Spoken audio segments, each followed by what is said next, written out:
Buenas tardes, bienvenida Aida. Bienvenidos, hoy estamos grabando el tercer episodio de Club de Bienestar.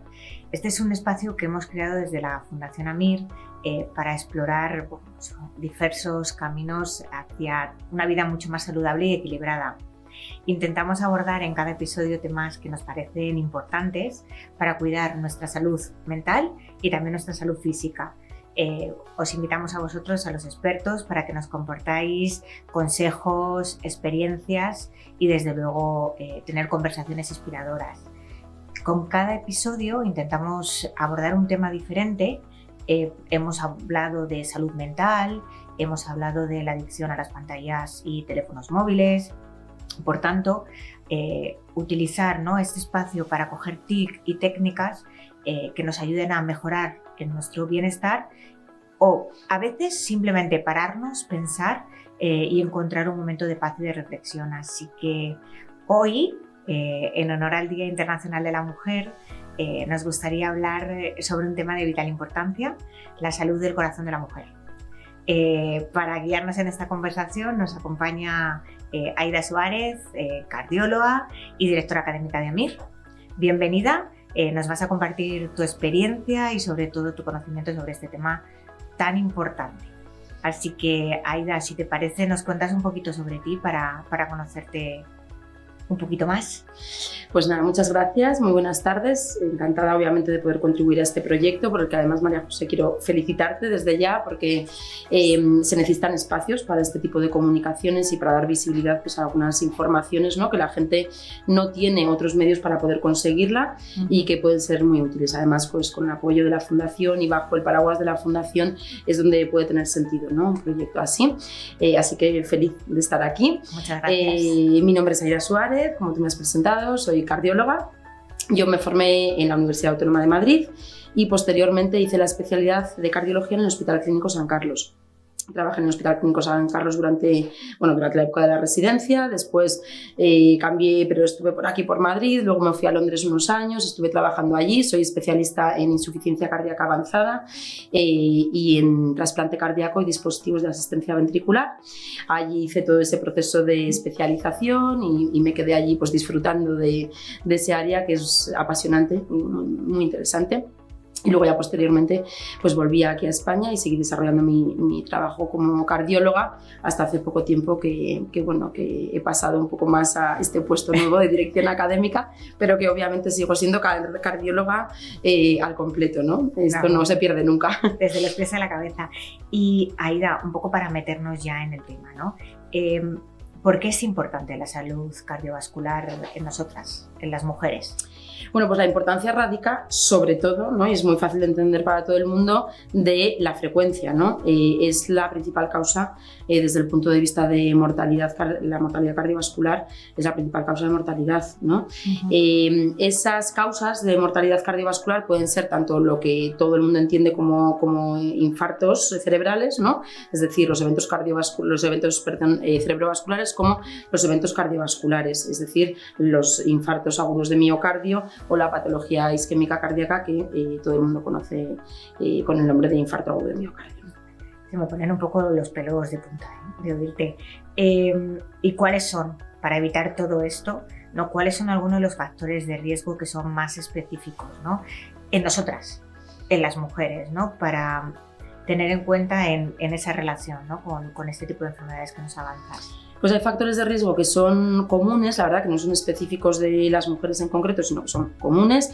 Yo creo que son los que mejor tenemos que conocer porque son los que más impacto tienen y además todo el mundo podría evitarlos, muchos de ellos, y otros de ellos pues, podría ayudar a, conociéndolos mejor, poder recibir la atención suficiente y temprana que precisa, ¿no?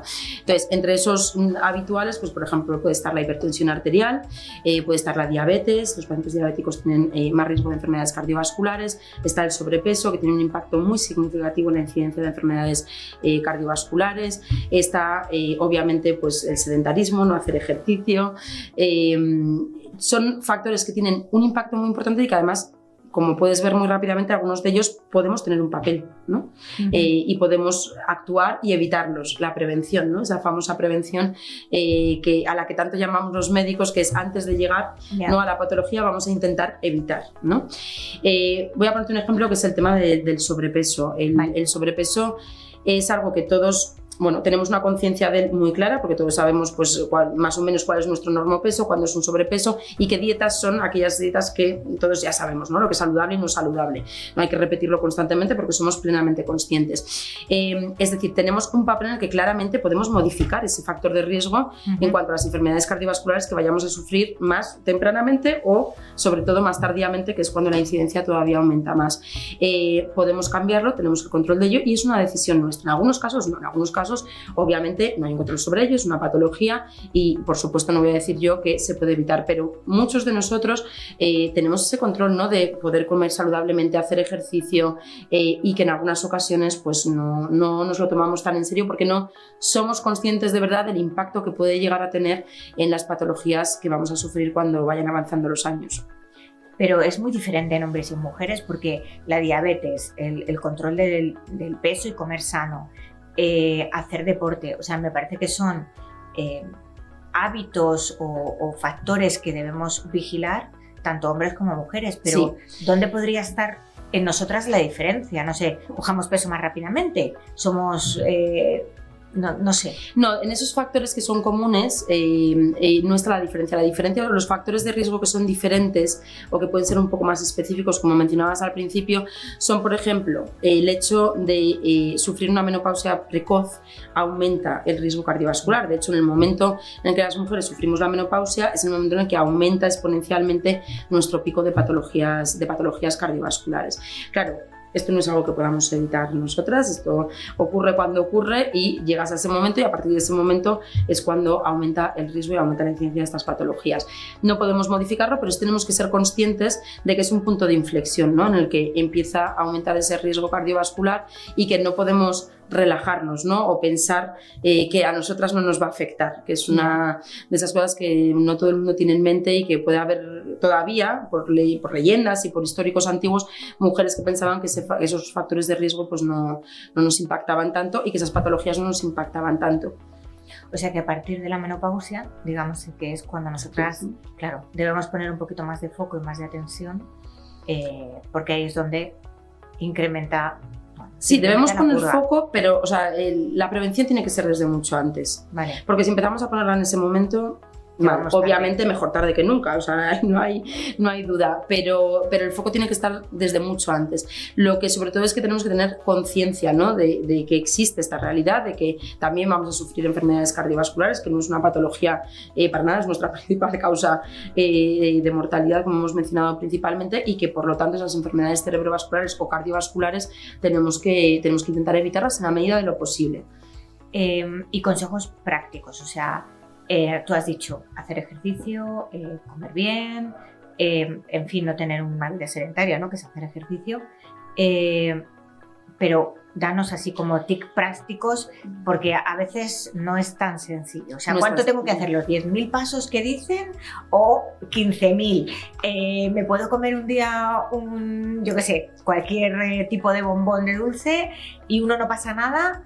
Una copa de vino no pasa nada, 20 sí, no sé, o sea, quiero decirte. A ver, entiendo, sí, que muchos de los datos que a veces se dan y pautas claro, suenan a cifras específicas y que muchas veces la gente piensa, pues que esto es incumplible, no voy a estar haciendo este cálculo matemático. Entonces, consejos. Hay cosas muy básicas y estoy un poco todavía con la pregunta que mencionabas previamente de los factores de riesgo, como el control de la tensión arterial. Es decir, antiguamente esto sí que había como más hábito, ¿no?, de controlarse la tensión arterial y a día de hoy, pues excepto cuando vas al médico, ¿no?, o cuando te hacen un chequeo, hay mucha gente que no tiene en su cabeza este concepto de, bueno, pues a partir de determinada edad a lo mejor debería empezar a hacerme un control periódico de tensión arterial, porque esto, por ejemplo, sí que es algo que yo me he encontrado con frecuencia, o sea, hombres o mujeres que de repente acuden a la consulta y que ves que han tenido un estado de hipertensión arterial durante un tiempo prolongado, porque se puede ver secundariamente a través de una serie de signos, trastornos. Es decir, que esto no es algo que ha empezado a ocurrir hace 2 días, sino que lleva un tiempo evolucionando y que, por supuesto, no han sido absolutamente conscientes, ¿no? Porque la hipertensión arterial hay muchos pacientes que no tienen ningún síntoma por el que detectarla, otros sí, pero algunos no. Entonces, tener a lo mejor como ese hábito, ¿no? Vale. De, bueno, pues me voy a hacer una revisión cada X tiempo, no vamos a ponernos en modo exagerado, vamos a hacernos una revisión periódica, pues una vez al año, una revisión de la tensión arterial, o un paso por la farmacia, ¿no? Y pues tengo a partir de 40, 45 años, a partir de la menopausia, pues voy a medirme la tensión arterial de vez en cuando para ver que está dentro de los valores normales. Es un ejemplo muy básico, pero para que todos entendamos que hay pequeñas cosas que a lo mejor puede uno ir haciendo para tener un control sobre esos factores de riesgo. Los que las medidas que comentabas, por ejemplo, la dieta, el ejercicio, pues hay algo muy básico que yo siempre decía a mis pacientes, que es intenta hacer todo el ejercicio que puedas. Es decir, si tú puedes ir todas las tardes a caminar un rato, sal todas las tardes y camina un buen rato, o vete a la piscina, o vete a hacer algo de ejercicio.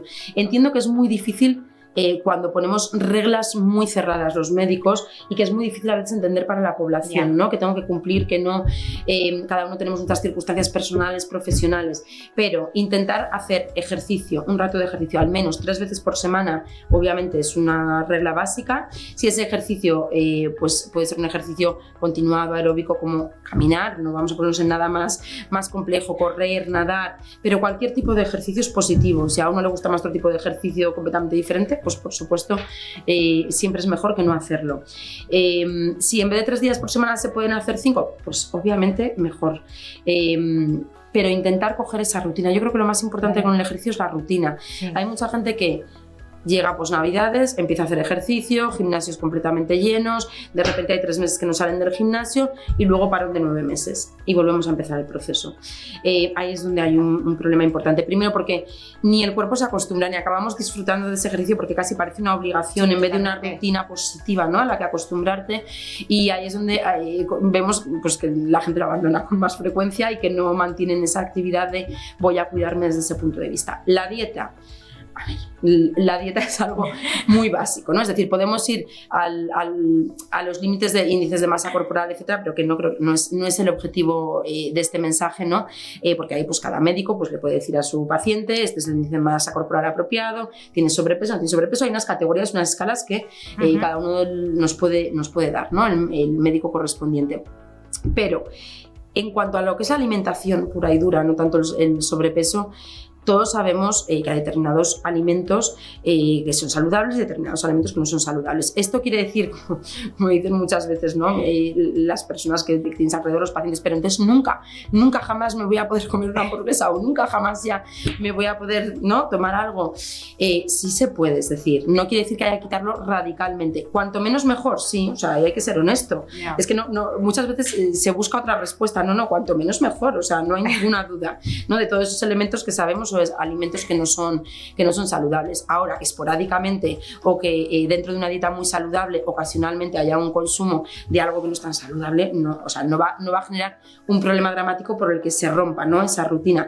Lo que hay es de nuevo que volver a esos hábitos, ¿no? Si yo como toda la semana saludablemente en la comida, en la cena, tengo unos hábitos positivos porque el viernes salga el fin de semana y salga a cenar y disfrute, a lo mejor me tome cosas que sé perfectamente que no son tan saludables, pero es un día a la semana cuando salgo con mis amigos, pues obviamente eso no es un problema. El problema es si lo hacemos todos los días o si es una pauta habitual. Y sobre todo, y esto hay que enfatizarlo mucho, desde la infancia. Esto es importantísimo. Coger las dinámicas desde que los niños son pequeños de comer bien, de acostumbrarles a disfrutar de la comida sana, ¿no? Que parece que es algo que incluso propiciamos con esta tendencia de el premio con cosas que no son saludables, ¿no? Pues te portas bien, vamos a comer una hamburguesa o vamos a tomar, ¿no? O te doy una chuchería. O sea, estamos premiando con algo que sabemos que no es saludable. Realmente lo que estamos haciendo es contraeducación, en el sentido, ¿no? O sea, que el niño tenga o asocie como algo positivo justo lo que queremos que no coma. Es el mundo al revés.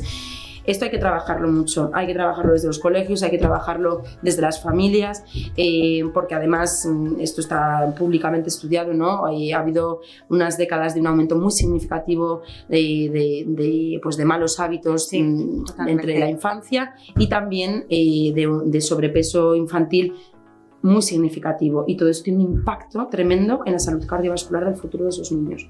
Y esto es algo que, o sea, no es... Porque a mí me molesta mucho cuando en algunos momentos se banaliza con esto, ¿no? Como...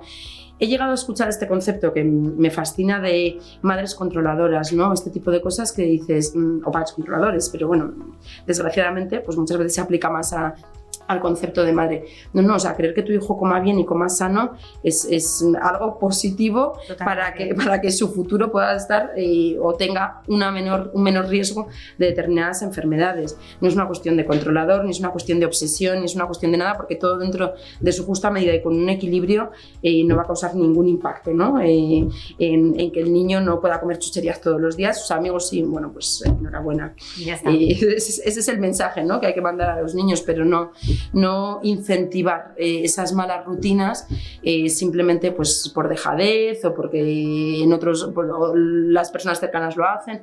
No, hay que tenerlo claro, es que es importantísimo, es que va a marcar el futuro desde el punto de vista de la patología cardiovascular de esos niños cuando sean mayores, y es algo que sabemos que está científicamente probado y que no podemos ni banalizarlo ni cerrar los ojos a ello.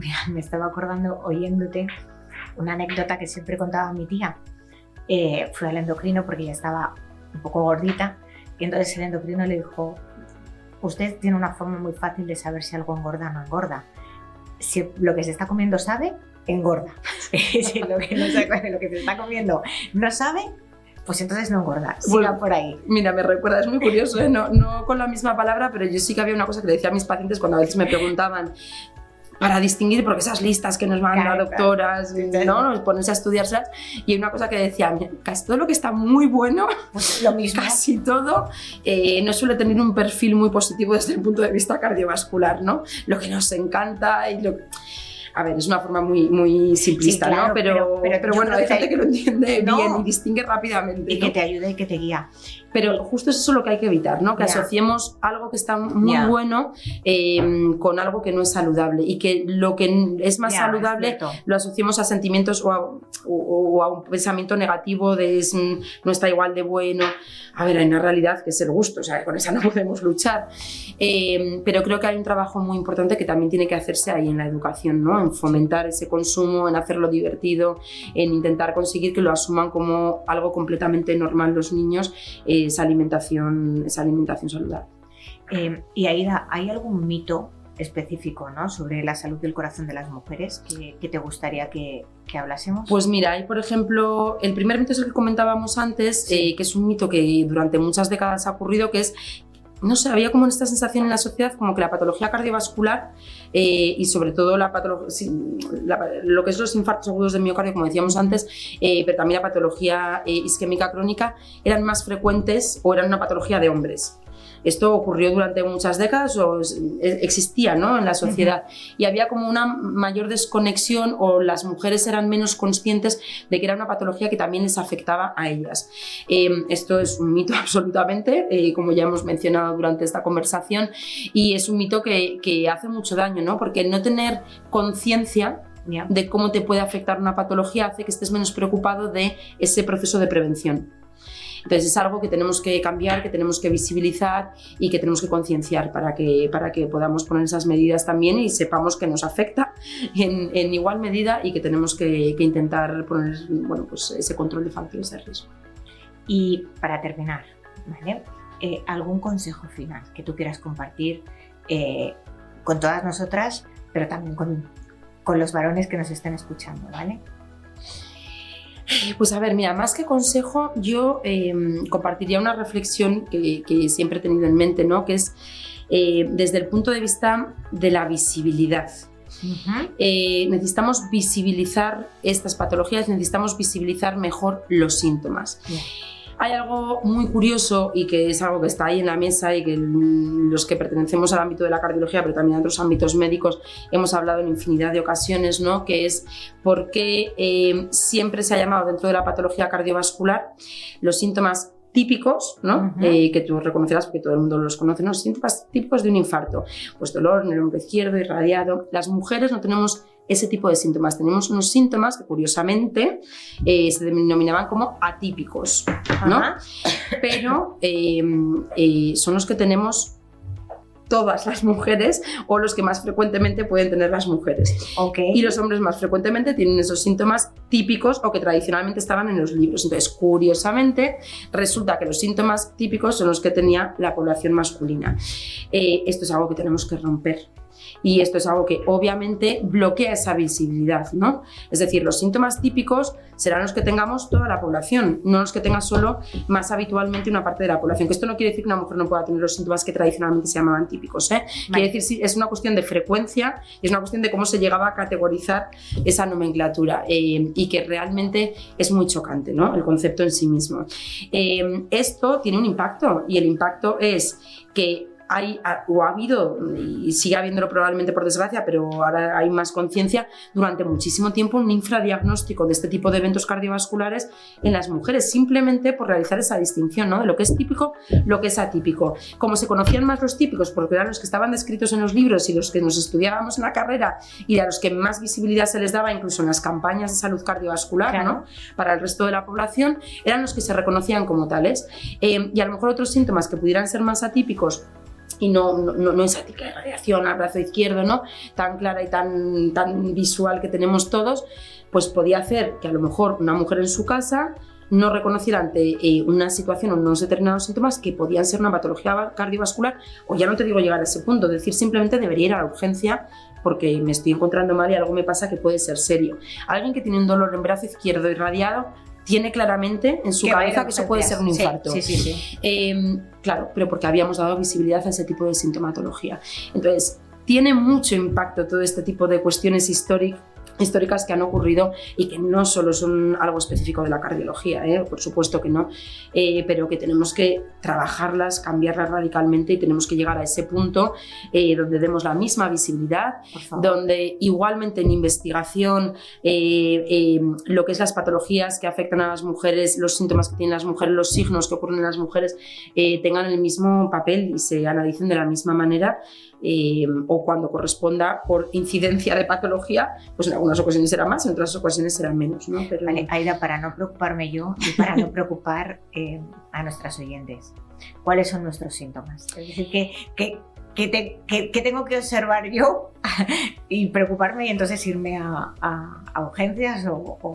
Pues mira, como te decía, no es que sean unos síntomas específicos y concretos que digas si los tienes, es que las tienes esa patología, ¿eh? No quiero entrar ahí porque además podría generar...